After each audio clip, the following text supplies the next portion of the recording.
Welcome to the Tube Deal Original Podcast. I'm your host, and in today's explainer, we're looking at the incredible survival story of BMW. It's a tale packed with near disasters, massive changes, and huge comebacks.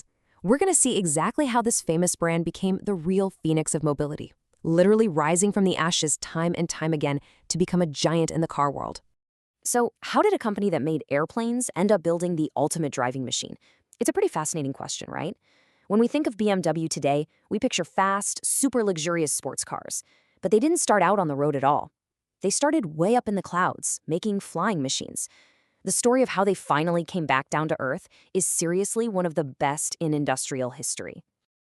Okay, let's dive into this. We're looking at 5 key eras today: engines in the sky, first motorcycles and cars, surviving crisis with the new class, the power of BMW M, and finally, pioneering the electric future.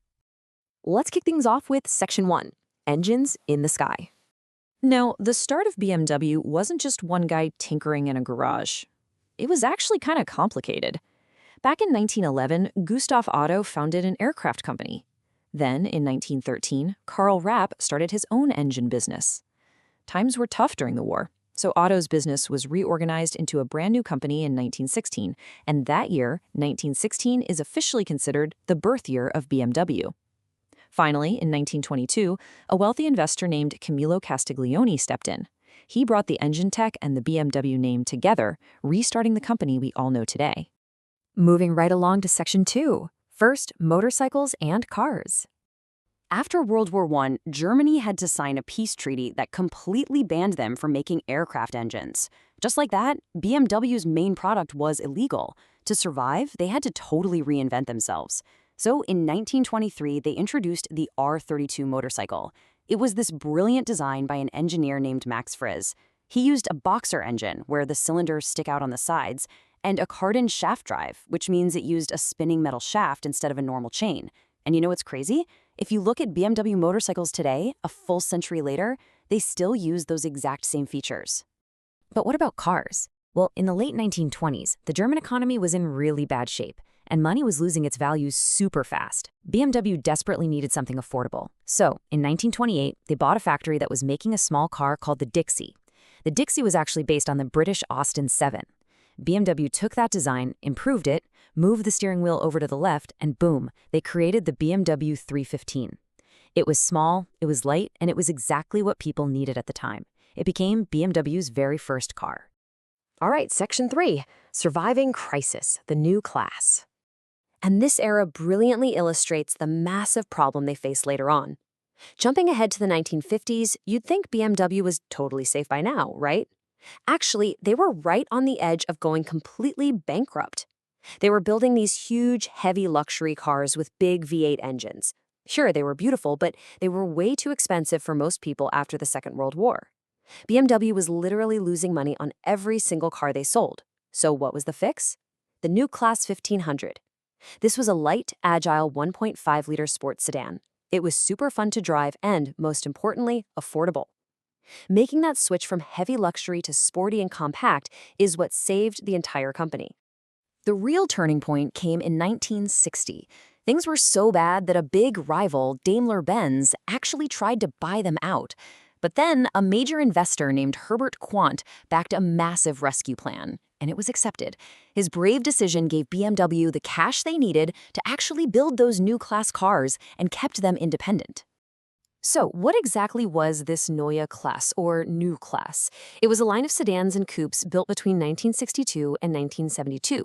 They used a totally new, highly successful engine called the M10, but the biggest takeaway here is that the New Class gave BMW its modern identity. It really established them as the world's top maker of luxury sports sedans.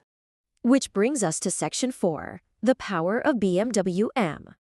Once BMW figured out they were amazing at making sporty sedans, they took that new identity straight to the racetrack. BMW M originally stood for motorsport. It was a special division set up in 1972 just for their racing teams. But it didn't take long for the engineers to say, hey, let's bring that track-level performance right to everyday roads. Today, car fans everywhere often call M the most powerful letter in the world. You can really see how that racing DNA was injected into their street cars. In 1978, the M1 sports car debuted. Then, in 1984, they did something historic. They dropped a powerful racing engine right into a standard family car, and the M5 was born. Just 2 years later, in 1986, the very first BMW M3 hit the streets, giving regular drivers the thrilling feel of a touring car champion. So, the crucial point is that an M car isn't just a standard car with a fancy sticker on it. It's an absolute engineering marvel. We're talking twin-power turbo engines, dynamic M-Sport transmissions for super-fast gear changes, M-X-Drive intelligent control for perfect grip, and adaptive M suspension so the car stays totally flat around tight corners. Every single detail is built for pure performance. Finally, let's look at Section 5, Pioneering the Electric Future. The world is changing all over again. Just like BMW had to pivot from airplanes to motorcycles back in the day, they're reinventing themselves right now for clean energy. Now, you might think electric cars are a totally new thing for BMW, but get this.